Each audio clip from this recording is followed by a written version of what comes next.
ঝিনাইদহে মৌসুমের শুরুর আগেই বাজারে উঠেছে আধা পাকা লিচু। দাম হাঁকানো হচ্ছে ৩২০ টাকা থেকে ৩৬০ টাকা। জেলা শহরের প্রাণকেন্দ্রে অস্থায়ীভাবে বিক্রি করতে দেখা যায় এই লিচু। এই লিচু এখনো পর্যন্ত সম্পূর্ণ পরিপক্ক না হওয়ায় কিছুটা টক আছে, তবে সন্তানদের আবদার মেটাতে চড়া মূল্যে এই টক লিচু কিনতে বাধ্য হচ্ছে। যেখানে আমের মৌসুম শুরুর দিকেও বাজারে এখনও এই ফলের দেখা মেলেনি, সেখানে বাজার দখল করতে শুরু করেছে আধা পাকা লিচু।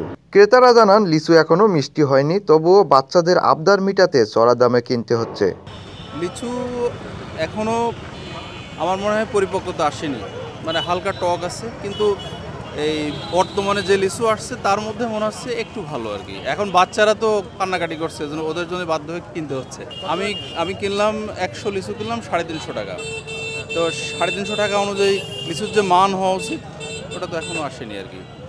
তারপরেও ওই যে বাচ্চা রয়েছে, তারপর আর একটা রয়েছে ওদের জন্য।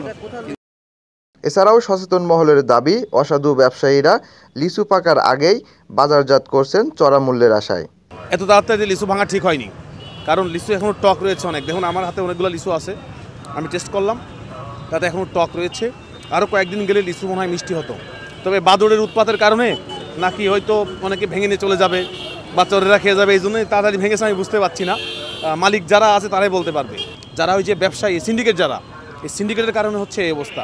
এই সিন্ডিকেটকে ভাঙতে হলে সরকারি কর্মকর্তা যারা আছে তাদেরকে আগে এগিয়ে আসতে হবে, যে না আগামী 10 দিনের মধ্যে লিচু তোমরা বাজারে উঠাতে পারবে না, 10 দিন পর লিচু উঠবে, তাহলে কিন্তু লিচু এখানে আসবে না। বিক্রেতারা জানান এটি ঝিনাইদহের লিচু, বাজারে চাহিদায় থাকায় তারা এই ব্যবসার দিকে ঝুঁকছেন।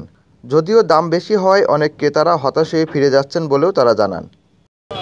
আপনার আছে ঝিনাইদহ জেলার লিচু দেশাল, দাম বেশি বলে তো মানুষ দামাদামি করছে।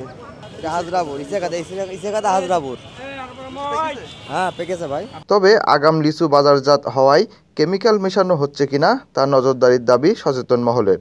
জানা গেছে 2015 সালে অতিরিক্ত কীটনাশক দেওয়া অপরিপক্ক লিচু খেয়ে 11 শিশুর মৃত্যু হয়েছিল।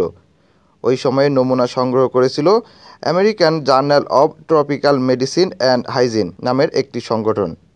2017 সালের 24শে জুলাই তারা প্রতিবেদন প্রকাশ করেছিল।